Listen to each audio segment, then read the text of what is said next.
RRB का CBT 2 का paper खत्म हो गया है। बहुत बच्चों ने बहुत अच्छा रिस्पांस भी दिया है एग्जाम में, पर बहुत बच्चे कहीं ना कहीं आरआरबी से हताश भी हैं, क्योंकि पेपर का अगर मैं लेवल की बात करूं या कुछ भी बात करूं तो बच्चों को बहुत सारे क्वेश्चन ऐसे भी मिले जो कहीं ना कहीं सिलेबस में नहीं थे, या बहुत ज्यादा डीपली या बहुत ही ज्यादा ट्विस्ट करके क्वेश्चन पूछे गए थे।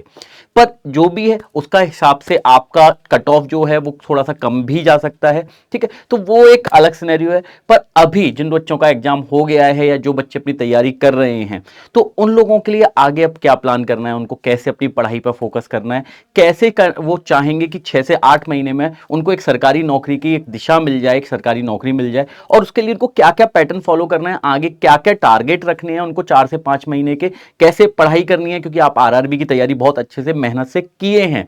तो इसके बाद आपको कैसे है ना तैयारी करनी है और अपने अपने करियर को कैसे आगे बढ़ाना है और उन एग्जाम्स में कैसे रिलेट करना है अपने टेक्निकल की तैयारी को, तो उसकी बात करेंगे पूरी। क्या कहते हैं सर? बिल्कुल सर, यहाँ पे देखिए आपका आरआरबी जी ओवर हो चुका है 2025 में, और हमारे पास में क्या क्या अपॉर्चुनिटी हो सकती है। सबसे बड़ा यहाँ पे जो हमारा आज का मुद्दा रहेगा वो रहेगा कि एसएससी जेई को किस तरीके से टैकल करना है। क्योंकि अगर देखिए यहाँ पे जो रेलवे का नोटिफिकेशन इसके अगर अकॉर्डिंगली चलते हैं तो एसएससी जेई आरआरबी जेई जो है आपका आसपास में जाके पड़ेगा। बिल्कुल सर। तो दोनों ही मुद्दे पे हम लोग बात करेंगे, SSC JE versus RRB JE किस तरीके से कर सकते हैं, और जो इसके अलावा सेंट्रल गवर्नमेंट और स्टेट गवर्नमेंट की जो आने वाली वैकेंसी है उसको आप किस तरीके से कैटर करेंगे। क्योंकि मेरा ये मानना है कि देखिए यहाँ पे हर बार आपको जीरो लेवल से शुरुआत करने की जरूरत नहीं होती है। तो क्या क्या सिमिलरिटीज होते हैं, क्या क्या डिफरेंशिएशन आपको देखने को मिलेंगे, तो इन सब टॉपिक पे बात करेंगे। तो आई थिंक सर वीडियो के स्टार्ट करते हैं। बिल्कुल सर। एक तो और चीज, जैसे कि जो बच्चे हताश हो गए हैं आरआरबी के पेपर से, क्योंकि 20 से 25% पेपर बिल्कुल सर थोड़ा सा आउट ऑफ द हाँ, जोन आया था बच्चों कुछ के, भी पूछ लिया है कुछ भी कहीं से पूछ लिया भी। जाता हाँ है, तो वो हर बार हमेशा का आरआरबी की दिक्कत है कि वो आपको टॉपिक बताता है पर उसका कोई प्री डिफाइंड सिलेबस नहीं होता है। तो इसलिए आप उस चीज पे दुखी ना हो, आगे जो एग्जाम आएंगे उनका एग्जाम का सिलेबस भी एक प्री डिफाइंड है, उनके एग्जाम का लेवल भी प्री डिफाइंड है कि कैसे क्वेश्चन आते हैं। तो अब आपके लिए कहीं ना कहीं एक एडवांटेज भी रहेगा और बेनिफिट भी रहेगा। तो डिस्कस कर लेते हैं सर। बिल्कुल सर।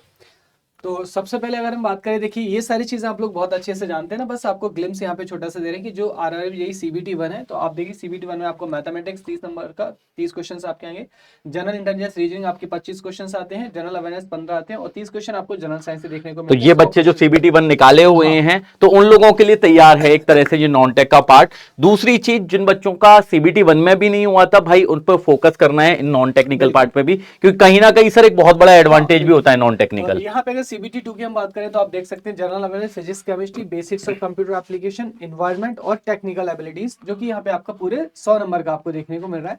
तो अब हम यहाँ पे बेटा यही देखेंगे कि ये सारी चीजों को एक साथ आप ना सम अप कैसे कर सकते हो। तो सबसे पहले यहाँ पे जो आरआरबी का ऑफिशियल सिलेबस हम लोग इसके ऊपर बात कर लेते हैं, और फिर हम यहाँ पे बताएंगे आपको कि यहाँ पे बाकी का जो सिलेबस है क्या है हमारे पास में। तो जैसे पहले आप देखेंगे basic concept, circuit law, magnetic circuit, और ये जो एसी तीनों फंडामेंटल। AC fundamental. अगर सर इसको बोले तो हम नेटवर्क बोल सकते हैं। बिल्कुल सर, यहाँ पे बस नेटवर्क अलग भी अलग बोल करके लिख सकते दिया हैं, है, अब और बेसिक कुछ इलेक्ट्रिकल। बच्चे बेसिक इलेक्ट्रिकल भी बोलते हैं, तो इसको बेसिक इलेक्ट्रिकल भी बोल सकते हैं आप लोग, और कुछ बच्चे इसको नेटवर्क थ्योरी भी बोलते हैं सर। तो इसको ही बेटा नेटवर्क थ्योरी भी बोला जाता है, नेटवर्क थ्योरी, नेटवर्क एनालिसिस, आप जो भी। तो इतना बड़ा सिलेबस आपका पूरा बेसिक इलेक्ट्रिकल का या नेटवर्क थ्योरी का है। इसके बाद हम बात करते हैं बेटा मेजरमेंट के बारे में। तो मेजरमेंट के सिलेबस देख लीजिए, आपकी पीडीएफ मिल जाएगी यहाँ पे कमेंट सेक्शन में। उसके बाद इलेक्ट्रिकल मशीन देख लीजिएगा। इलेक्ट्रिकल मशीन में जैसे सिंक्रोनस अलग से दे रखा है, लेकिन ये पूरा मशीन का ही पार्ट है।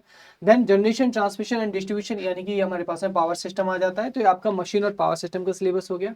देन हम बात करें एस्टिमेशन एंड कॉस्टिंग का और यूटिलाइजेशन ऑफ इलेक्ट्रिकल एनर्जी। तो इसे अपन यूटिलाइजेशन ऑफ एनर्जी जनरली बोल देते हैं। यूई। हाँ, और ये हो गया हमारे पास में बेसिक इलेक्ट्रॉनिक्स, जिसमें आपका लिखा है working of various electronic devices, PN junction diode, transistor, NPN, PNP, BJT, FET, और यहाँ पे simple circuit using these devices. तो ये आपके पास में बेसिक इलेक्ट्रॉनिक्स का पार्ट हो जाता है बेटा।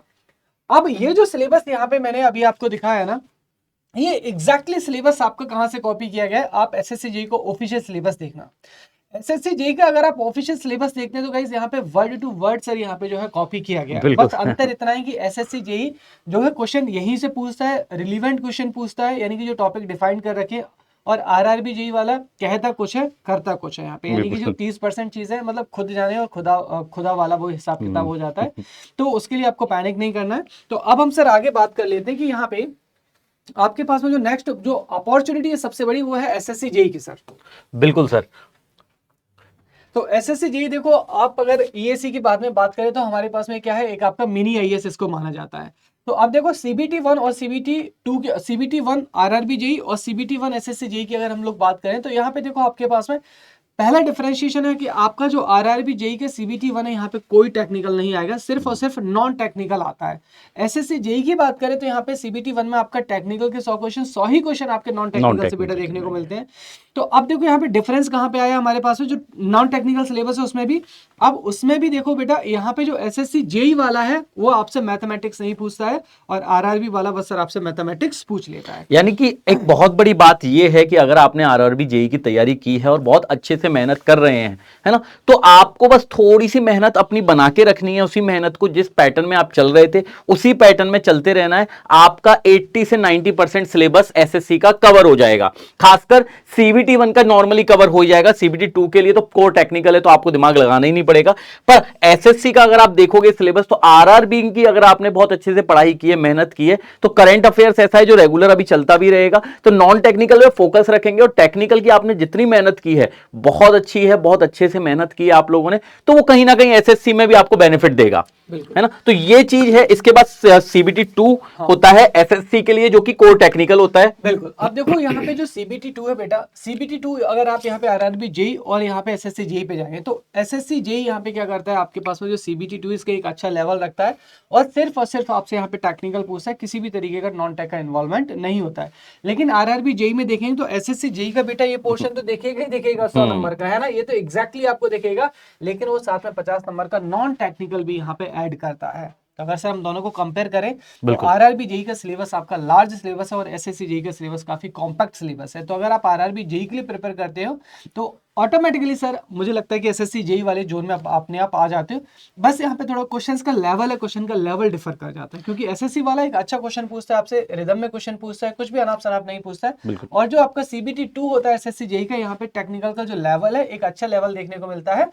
लेकिन वो आपका जो लेवल होता है वो स्टैंडर्ड बुक्स में जिस तरीके से हम पढ़ते हैं फिर जो क्लास में आपको पढ़ाया जाता है उसी तरीके का यहाँ पे लेवल रखता है। ऐसा नहीं कि कुछ भी लिखा और कुछ भी यहाँ पे पूछ दिया। बिल्कुल, जैसे आरआरबी में अगर आप देख रहे हैं तो आरआरबी में 70-80% क्वेश्चन ऐसे आए थे जो वन लाइनर थे, आपको कहीं ना कहीं आते थे, पर 20-30% क्वेश्चन ऐसे भी थे जो आपको समझ में भी नहीं आ रहे थे कि कहां से पूछा है भैया, क्यों पूछा है, या क्यों ऐसे घुमा के कनेक्ट किया गया है उसको, या इतना डीपली क्यों पूछा गया है। पर जनरली अगर आपको आता है तो आरआरबी की खासियत ये होती है कि आपका सॉल्यूशन कम होता है, आपको वन लाइनर जनरली ऐसा होता है कि टिक कर सकते हो आप, जबकि एसएससी में आपको सॉल्यूशन भी मांग लेंगे वो आपसे कि बेटा इसको सॉल्व करना पड़ेगा, ये 3 लाइन में सॉल्व होगा, ये 4 लाइन में सॉल्व होगा, तो बकायदा आपका कंसेप्ट लगेगा। पर सबसे अच्छी बात ये होती है कि आउट ऑफ द जोन कोई क्वेश्चन नहीं होगा आपके लिए। आपके लिए सारे क्वेश्चन ऐसे होंगे कि इस तरह के पैटर्न हमने पढ़े हैं, सीखे हैं और ये क्वेश्चन आया है तो हम लोग आराम से इसको सॉल्व कर सकते हैं।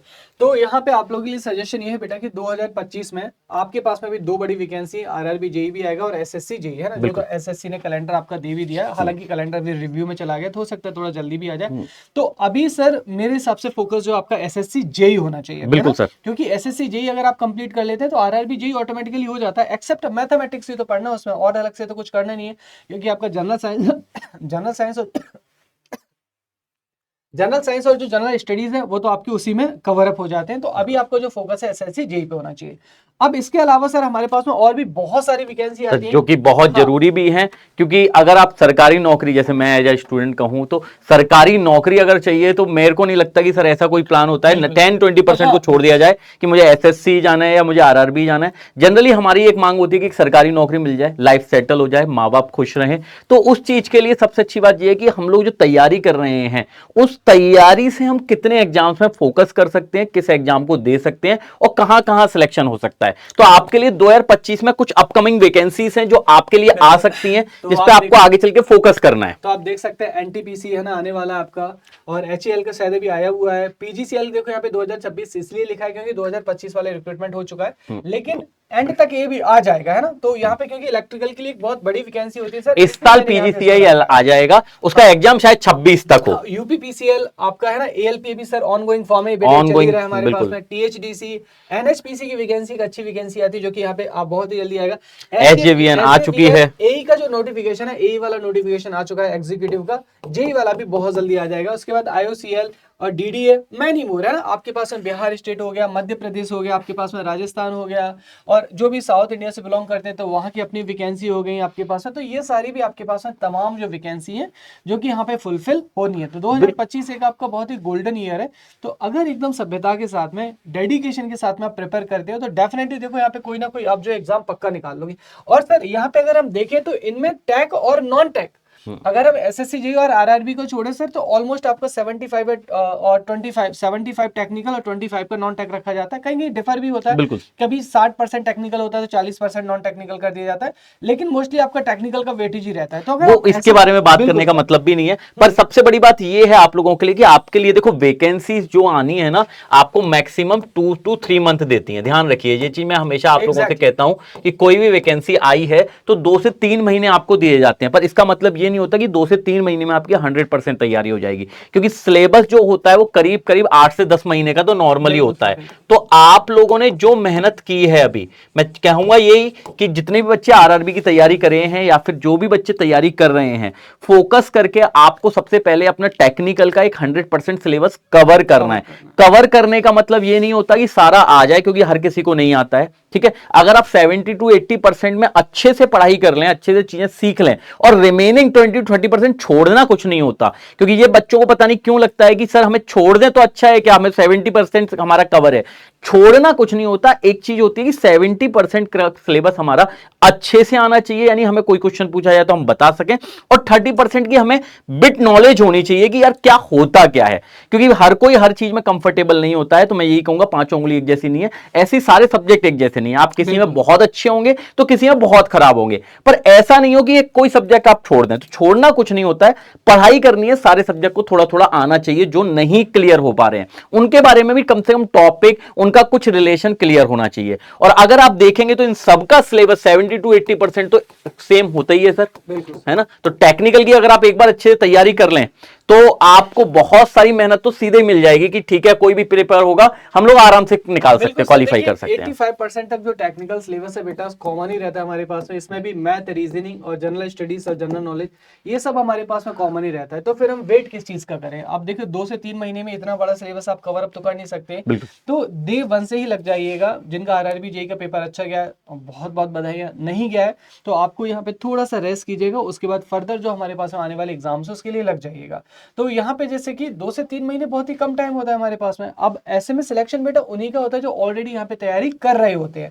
तो आपको भी इन सारी चीजों से बाहर निकल के और जो पहले से एक जो मोमेंटम होता है, पहले से मोमेंटम आपको बनाना है और एक अच्छे वे में जो है पॉजिटिव माइंडसेट के साथ में जो अपकमिंग वैकेंसी इसके लिए प्रिपेयर करना है। बिल्कुल सर। तो आई थिंक गाइज यहाँ पे आपके लिए कुछ जो इंपॉर्टेंट बातें थी मैंने और सर ने यहाँ पे डिस्कस किया। फर्दर अगर फिर भी कोई दिक्कत हो तो आप यहाँ पे टेलीग्राम चैनल ज्वाइन कर सकते हैं। सिंपल सर्च कीजिएगा Lawrence sir PW, Avinesh sir PW। यहाँ पे आपके सीनियर्स कनेक्टेड है, हम लोग कनेक्टेड है। आप किसी भी प्रकार की आपको हेल्प की जरूरत होगी तुरंत ही हम लोग आपकी यहाँ पे हेल्प करेंगे। Thank you so much everyone. सभी को wish you very very all the best for upcoming exams. All the best.